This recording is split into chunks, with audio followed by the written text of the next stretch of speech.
All right, so I found 10 unique side hustles you can do to earn money in 2023, and I'm gonna be giving you examples and how to get started on these. And these are all relatively easy and they cost $0 to get started. And the first one on the list is going to be Airtasker. So Airtasker is an online platform that connects people who need tasks done with people who have the skills to do them. And this could be anything from home cleaning to deliveries to marketing and design. And one of my favorite side hustles you can do on this website is moving. And this is something I did when I was young, and there were times where I actually made over $100 per hour. And you can expect to make at the very least $35 an hour doing this side hustle. And basically what you do is you literally just help people move things from point A to point B. Now you might be thinking you need a truck or you need a van or something along those lines. And yes, those things do help. But once you've booked the task, a lot of the time you can actually just go ahead and rent a truck. And this is something you can do for just a little bit of extra money on the side whenever you have some free time, or it's something you can turn into a full-time business. So overall, I'm gonna give this one a 9 out of 10 opportunity score. It's one of my favorite side hustles that you can do in person in your local area. Now, the next on the list is going to be selling educational notes, and you can start with nexusnotes.com. And this is where you get to monetize your academic expertise by creating and selling comprehensive study guides. And you can also get paid to share lecture notes as well as summaries to lazy students who didn't want to attend class. Now, this is something I used to do all the time. I used to skip almost every single class in pharmacy school, at least the ones that I could get away with. And luckily, I'd always have some friends that would give me the notes afterwards. And if you don't think you can make money with this, well, there was a girl who made $2 million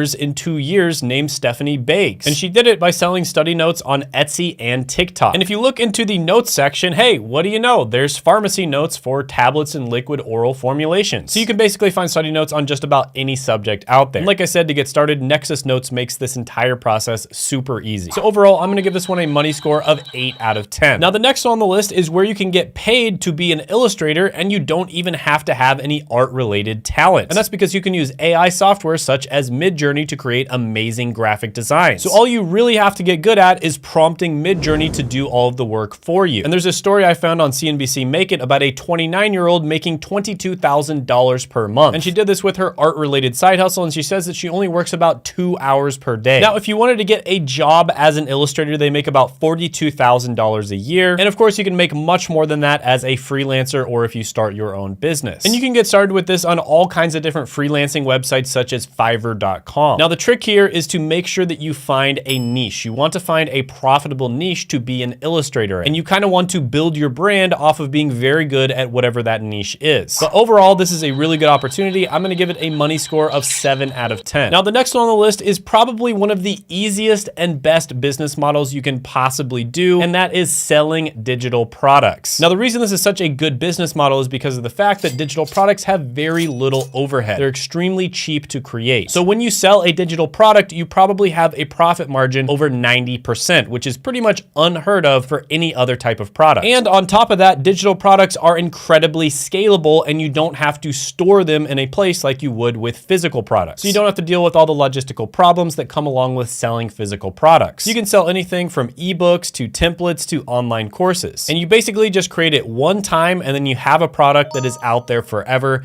getting sales for you passively. So for instance, I have a product that I created like 2.5 years ago and I don't even market it and it still passively gets sales. So my best advice on this one is to start off by selling a super cheap product. Just try to make your first dollar online. So make some kind of ebook or a template or a checklist, something along those lines, and sell it for $1. Once you get a few sales at $1, move up to $10, make something else and sell it for $10, then move up to like $50 or $100 and so on. And by doing this, first of all, you'll figure out what people actually want to buy and you will get the ball rolling. You'll get started. So overall, I'm gonna give this one a 10 out of 10 money score. One of the absolute best business models out there. Now, the next one on the list might be great for you if you're a fan of podcasts, and that's going to be a podcast project manager. And this is something that a bunch of people out there are making really good money from. There's a lot of different ways that you can make money from this. For instance, you can help people set up their podcasts, dealing with all of the audio and the interface and making sure that cameras switch when person A is talking or it switches when person B is talking. That isn't super easy easy to set up. So a lot of the time people will hire experts to set it up for them. And there's also other jobs related to podcasts, such as clipping up all of the different podcast clips. There is just a lot of ways to make money when it comes to podcasts. And if you wanted to work a job, there are podcast manager jobs that post that pay about $40 an hour. But there's also a bunch of different freelance and service related businesses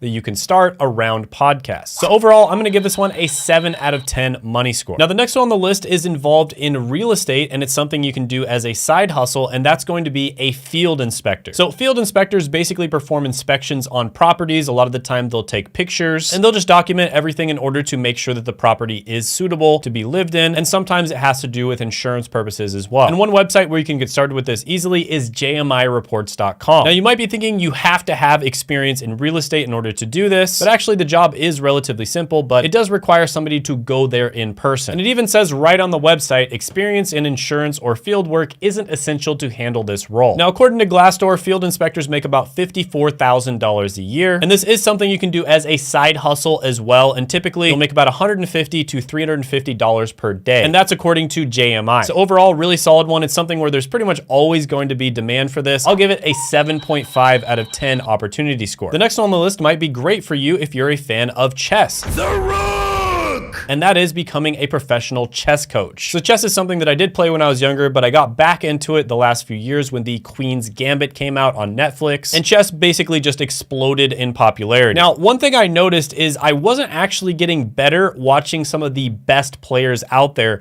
make content, because they're just so much better than everyone else that it's like, it doesn't really help you when they explain things. Instead, the channels that I found I had the most success with when it comes to getting better were channels with lower rated coaches. And there are chess coaches out there such as Gotham Chess, which is Levy Rosman, who are estimated to make over $10 million a year. And the funny thing is, you can actually make more money as a chess coach or a chess content creator than being a chess player. Most professional chess players do not make good money at all. So hopefully that changes in the future, but until then, you can make money as a chess coach. So you can make money selling openings courses, you can sell affiliate products such as chess trainers, or you can sell one-on-one coaching slots. So overall, I'm gonna give chess coach and also just game coaching in general a 7 out of 10 opportunity score. The next one on the list combines real estate with artistic ability, and that is taking property photos. So basically, you're gonna be taking the photos that go up on real estate listings. And this can be extremely profitable, especially, again, if you pick a niche. So for instance, if you specialize in taking luxury property photos, that's gonna pay more than just your typical property photos. So typically you get paid $55 to $65 per hour, but if you take luxury property photos, you make about $180 to $200 per hour. And for commercial real estate photography, you can make up to $400 per hour. And an easy way to get started with this is using proxypics.com. You can also contact local real estate agents, advertise your services on Craigslist or Facebook Marketplace. So overall, I'll give this one a 7.5 out of 10 money score. The next on the list is gonna be for my 20% of the audience out there, which is women, and that is going to be a beauty service provider. And this is basically where you help people to apply makeup, and you also might help them with their outfits as well. And you'd be doing this for events such as weddings. You could also do hairstyling, nail art, etc. And nail salons, for instance, are extremely profitable. Now, as a beauty stylist, you would make about $19 an hour. That's in a job, but you can make much more than that as a freelancer or if you start your own business. So overall, this is one of those niches where there's always going to be tons of money. Some of the highest paid YouTubers, for instance, are in the beauty niche. So the money is basically there for the taking. You just have to start a business and provide a good service. Overall, I'm gonna give this one a money score of 8.5 out of 10. So the next one on the list is going to be a party entertainer. So this could be anything from running a trivia night all the way to being a children entertainer and like dressing up like a clown. And there's actually a ton of money in this. So for instance, I used to know somebody who would dress up and go sing to people on their birthday. So tons of people in the community would actually hire this person to usually go to somebody's work. They would usually have a present, they would be dressed up, and they would sing them happy birthday. And they would get paid $300 every single time they did that. So this is definitely more of a side hustle. It would be kind of hard to turn this into a full-time business. And it's also one where you definitely want to find the right niche and market yourself in the correct way. So for instance, if you're really good at singing, that would be the thing you'd probably do. So you could work as a karaoke host at weddings, for instance. But yeah, this can be a pretty solid one. I'll give it a 6.5 out of 10 opportunity score. Now, if you haven't checked it out already, I did make a side hustle tier list where I ranked a bunch of different side hustles from S tier, which is the best, F tier, which is the worst. And you can check that out by clicking right here.